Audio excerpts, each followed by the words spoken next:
Kalau kita hendak kepingin punya gedung, tapi di dunia itu keinginan rendah. Yang kita ingini itu ya sesuatu yang murah. Yang kita ingini sesuatu yang binasa, yang hancur. Tapi kita tingkatkan keinginan kita itu kepada gedung-gedung yang di surga yang kita miliki.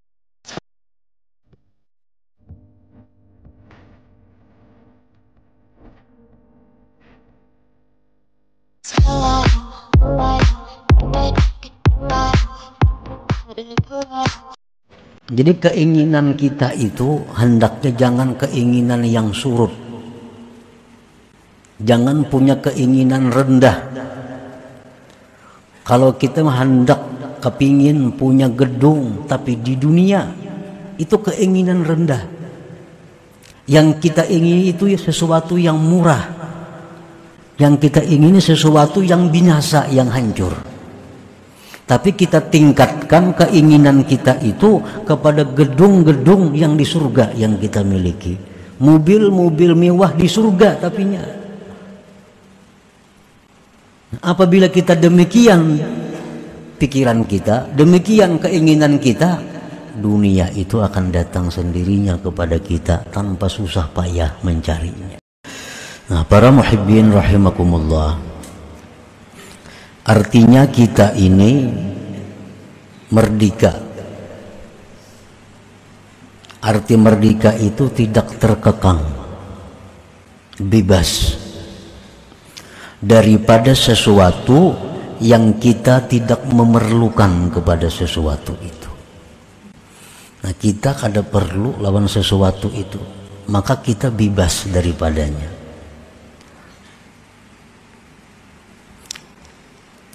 Dan kita menjadi budak bagi sesuatu yang kita ingini. Kita menjadi budak bagi sesuatu yang kita ingini. Kita ingin sesuatu, maka kita kejar sesuatu itu. Dan kita tunduk patuh kepada sesuatu yang kita ingini itu. Jadi orang yang tamak, maka dia merupakan budak bagi yang diingininya. Orang yang tamak dengan harta, dia budaknya harta. Siang malam, pagi sore, dia kejar harta itu. Orang yang tamak dengan jabatan, dengan kedudukan, siang malam dia kejar kedudukan itu sampai dia dapatkan kedudukan itu. Nah, itu adalah hambanya, budaknya kedudukan, budaknya harta.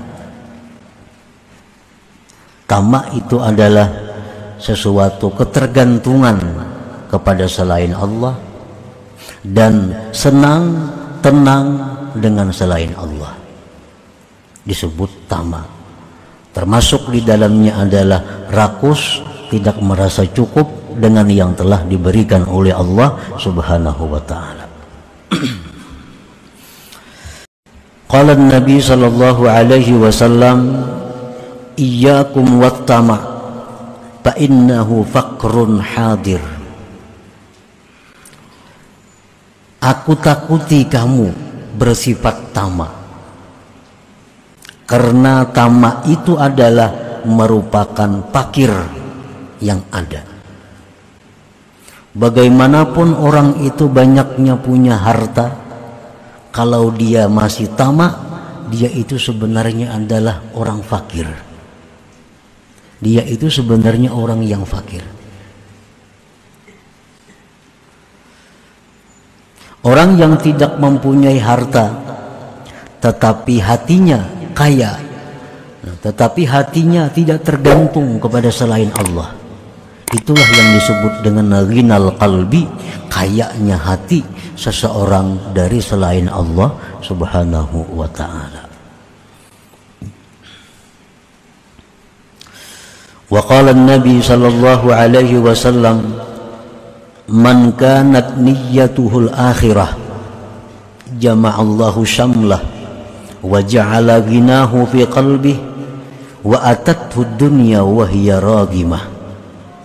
Wa man kanat niyyatuhu fid dunya farraqallahu alaihi amrah wa ja'ala faqrahu baina 'ainaihi wa lam ya'tihi minad dunya illa ma kutiba lahu. Rasulullah sallallahu alaihi wasallam bersabda, barang siapa mengingini akhirat,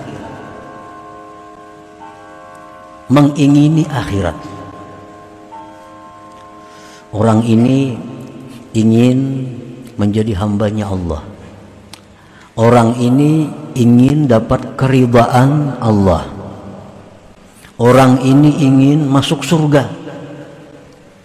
Itu yang diingininya. Maka Allah himpunkan baginya perkara yang tercerai-berai, dan Allah jadikan kekayaannya di dalam hatinya, dan dunia akan datang kepada dia dalam keadaan menyerah dan hina. Orang yang hidupnya ini niatnya, keinginannya akhirat. Orang yang hidup itu pikirannya adalah bagaimana dia mempunyai bangunan, mempunyai gedung di dalam surga. Ini pikirannya. Orang ini berpikir, berkeinginan bagaimana caranya supaya aku punya gedung yang megah tapi di surga. Nah, itu pikirannya. Nah, orang ini akan didukung oleh Allah. Segala urusan-urusan yang tercerai-berai menjadi satu, menjadi mudah. Dan hatinya dikayakan oleh Allah. Dunia yang dijatahkan untuk dia akan datang hina menyerah kepadanya. Dan barang siapa keinginannya itu pada dunia, nah orang ini hendak berisi rumah nang megah nang mewah tapi di dunia, hendak berisi kendaraan nang baik nang mewah tapi di dunia, hendak mempunyai kebun ternak nang banyak tapi di dunia, farraqallahu alaihi amrah, Allah cerai-beraikan atasnya urusannya. Dan Allah jadikan kepakiran di hadapan matanya, dan tidak datang kepadanya dunia kecuali yang sudah ditetapkan baginya. Jadi artinya orang-orang yang mengingini duniawi ini akan selalu sibuk karena urusannya tercerai-berai, dan selalu merasa fakir, merasa kada cukup.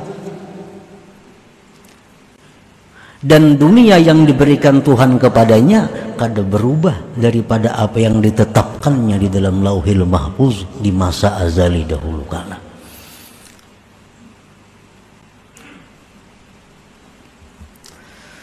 Nah, para muhibbin rahimakumullah, jadi keinginan kita itu hendaknya jangan keinginan yang surut.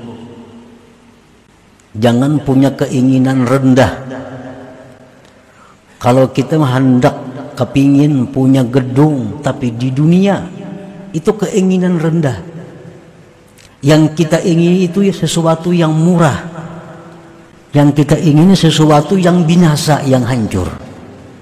Tapi kita tingkatkan keinginan kita itu kepada gedung-gedung yang di surga yang kita miliki. Mobil-mobil mewah di surga tapinya. Apabila kita demikian pikiran kita, demikian keinginan kita, dunia itu akan datang sendirinya kepada kita tanpa susah payah mencarinya. Nah, para muhibbin rahimakumullah,